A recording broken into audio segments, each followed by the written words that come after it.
If I had to start completely fresh in 2025, wipe out everything I've built, and rebuild from scratch with just 3 ETFs, I'd still feel confident I could retire a millionaire. Why? Because instead of chasing hot stocks or trying to time the market, I'd keep it simple and stick with just 3 ETFs, which I believe cover all the bases you actually need: growth, income, and protection. And that's exactly what I'm going to show you and Josh in this video. The 3 ETFs I'd pick, the reasons behind each one, the 3 core principles, and how they work together to build long-term wealth. In the end, I will show you how the portfolio of these 3 ETFs, with only $9 invested daily, could grow into a $1 million nest egg and pay you more than $65,000 a year in dividends. But first, let's clear up the big misconception that trips people up before they even get started. Most people think investing has to be complicated. They picture fast-moving charts, endless research, and chasing the next big stock. No wonder so many give up before they even start. It feels overwhelming. But here's the truth: building wealth doesn't have to be complicated at all. In fact, the simpler your plan, the better it usually works.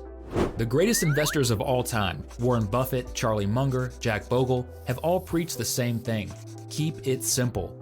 You don't need to outsmart the market or spend hours reading reports. What you really need is a plan you can stick with through both good years and bad.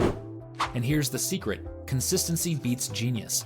The person who invests steadily in a low-cost fund month after month usually ends up richer than the one who chases hot stocks or tries to time the market. Complexity feels exciting at first, but it often leads to mistakes. Simplicity may feel boring, but boring is what actually makes you rich. And that brings us to a really important question. If keeping things simple is the way to win, then what's the simplest tool out there that gives you diversification, growth, and peace of mind all in one? For this, we have something called ETFs. Now, let's make sure we're on the same page and understand what exactly an ETF is. ETF stands for Exchange Traded Fund, and the simplest way to think about it is like a basket of investments. Instead of buying just one stock like Apple or Microsoft, you're buying a basket that holds hundreds of different companies all at once. The moment you buy that basket, you own a tiny piece of every company inside it. That means instant diversification, which lowers your risk compared to betting on a single stock. ETFs trade on the stock market just like individual shares, which makes them super easy to buy or sell through any brokerage account. Unlike mutual funds, which only update their price once a day, ETFs update in real time. You can see their value moving minute by minute, just like a stock. The real beauty of ETFs is that they're cheap and efficient. Most ETFs charge expense ratios so low that it costs you just a few dollars per year for every $10,000 invested.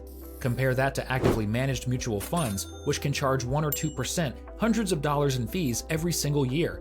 And what's crazy is that even with those high fees, most mutual funds underperform the market in the long run. That's why even Warren Buffett, one of the greatest stock pickers of all time, has said that the smartest thing most investors can do is simply buy a low-cost index ETF. His reasoning? You don't have to beat the market, just match it, and you'll already be ahead of the majority of investors. And that's exactly the foundation of the 3 ETFs I'm about to share with you. But before I show them, I want to give you the principles I use to decide which ETFs are worth my money and which ones I skip. Because once you understand these principles, the choices will make complete sense. Because the truth is, it's not just about picking a few tickers and hoping they perform. It's about having a framework, a way of looking at investments that cuts through the noise and keeps you focused on what really matters. Over the years, I've boiled it down to 3 principles. Once you understand these, you'll see exactly why these ETFs I picked fit together so well. The first principle is about dividends. Don't get me wrong, I love dividends as much as anyone, and you'll see in a bit that one of my ETFs leans heavily on them. But here's what most people don't realize. Dividends aren't always as efficient as they seem. Think about it. A company earns money, pays corporate taxes on it, then sends what's left to you. And when that cash hits your account, you pay taxes on it again. That's double taxation. It doesn't make dividends bad, far from it, but it does mean you have to use them wisely. Inside tax-advantaged accounts like an IRA or 401k, they can be amazing, but outside those accounts, they're not the free lunch people sometimes assume. The second principle is consistency over timing. Everyone thinks they can outsmart the market, buy low, sell high, beat the game. But the truth is, even professional investors rarely get it right over and over. That's why I stick with dollar cost averaging. I put money in on a schedule, monthly, quarterly, whatever works. Some months I'll buy at higher prices, other months at lower ones, but over time it averages out. More importantly, it keeps me invested when markets get rough. The third principle is about understanding why some companies and the ETFs that hold them deserve a premium price. It all comes down to returns on capital.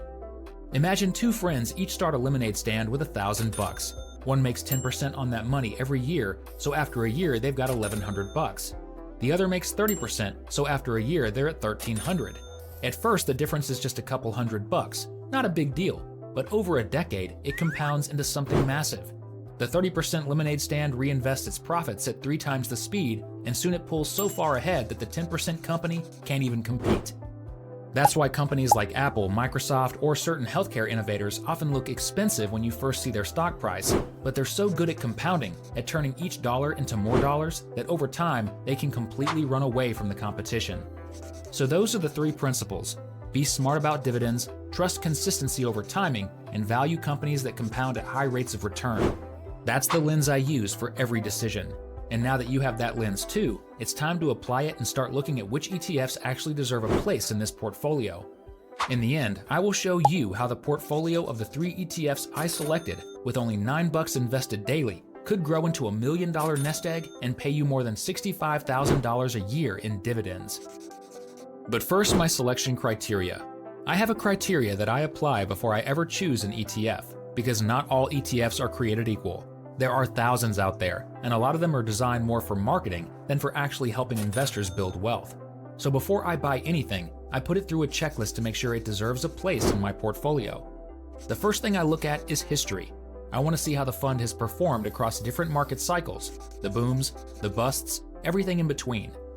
Ideally, I want at least a decade of data, because if a fund has only been around for a year or two, there's no way to know how it holds up when things get tough. The second filter is cost. One of the biggest advantages of ETFs is how cheap they can be, but some funds still sneak in higher expense ratios. I draw the line at 0.25%, 0.25%, and in most cases, I want it to be much lower. The less you pay in fees, the more you keep for yourself, and over decades, that difference can add up to hundreds of thousands of dollars. The third thing I check is diversification. A good ETF should give me exposure across industries and companies, not just concentrate everything in 1 or 2 names.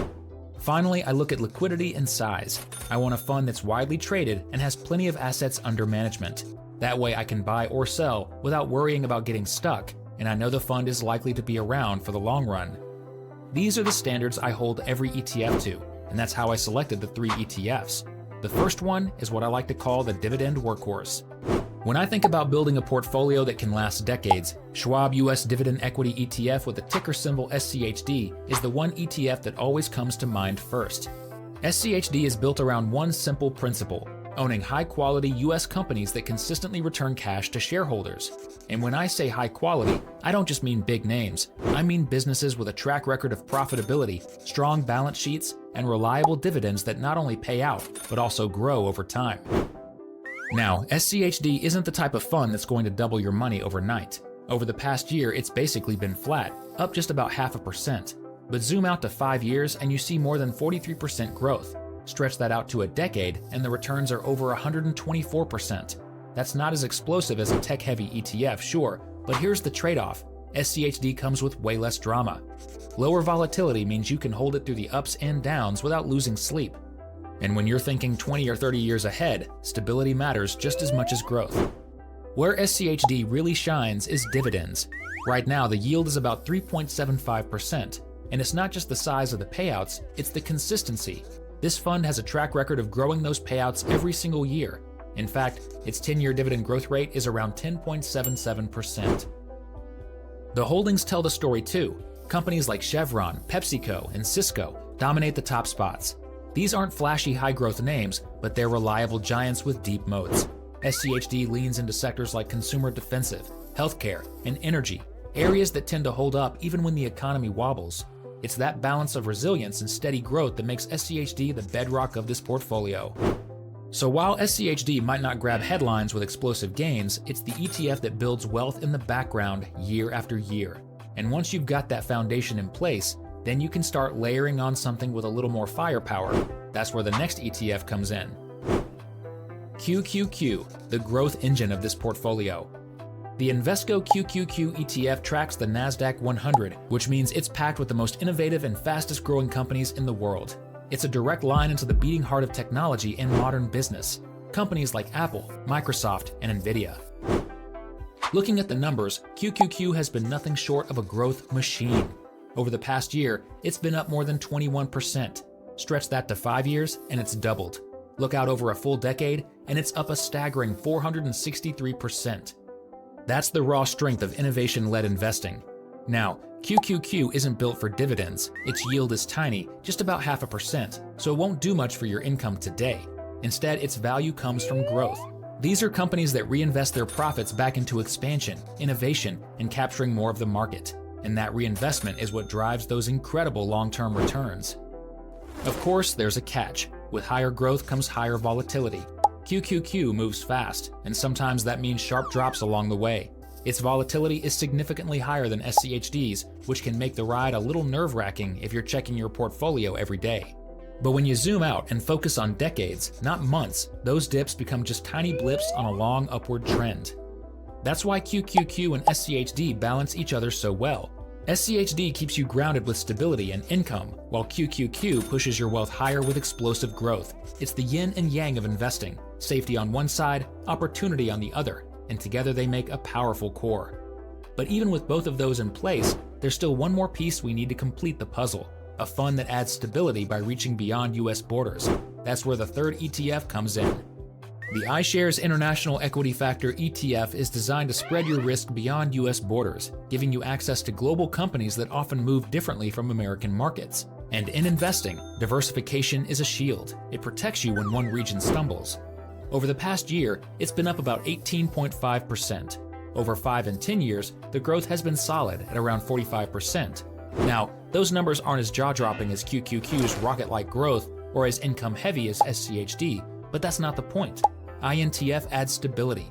It balances things out by giving you exposure across industries and geographies outside of the US. On the income side, INTF quietly pulls its weight. With a dividend yield of 2.78%, it sits between SCHD and QQQ. That means you're still earning a meaningful income while also getting global diversification. The expense ratio is also a lean 0.16%, which keeps costs low and ensures more of your returns stay in your pocket. Also, INTF's holdings tell the story. Unlike QQQ's heavy tech tilt or SCHD's dividend-focused mix, INTF spreads itself widely across financials, industrials, healthcare, consumer cyclicals, and even materials. Its top holdings include names like Novartis, ASML, SAP, Nestle, and Royal Bank of Canada. No single company dominates the fund, with the top 10 making up just over 10% of the portfolio. This makes it much less concentrated, which reduces risk from any one company or sector faltering. When you look at risk metrics, INTF stands out as one of the steadier pieces in this trio. Its standard deviation is 11.26, lower than both SCHD and QQQ. Annualized volatility sits at 17.16%, again on the calmer side. This means INTF doesn't swing as wildly during market turbulence, which can be reassuring for long-term investors. In short, INTF doesn't try to be the star of the show. It plays defense, but that role is critical. In a couple of minutes, I will show you how the portfolio of the 3 ETFs I selected, with only $9 invested daily, could grow into a $1 million nest egg and pay you more than $65,000 a year in dividends. But first, how do these ETFs work together? When you look at SCHD, QQQ, and INTF individually, each one plays a distinct role. But the real magic happens when you combine them into a single portfolio. Together, they balance one another's strengths and weaknesses, creating a structure that is both resilient and growth-oriented. SCHD brings consistency. Its dividend yield of 3.75% ensures that no matter what the market is doing, you have a steady stream of income flowing in. QQQ, on the other hand, is the growth engine proving itself as one of the strongest vehicles for capital appreciation. INTF then acts as the stabilizer, reducing dependence on US markets and spreading risk across international sectors and companies. What's important here is how these roles overlap and complement one another. SCHD's dividend strength cushions QQQ's volatility.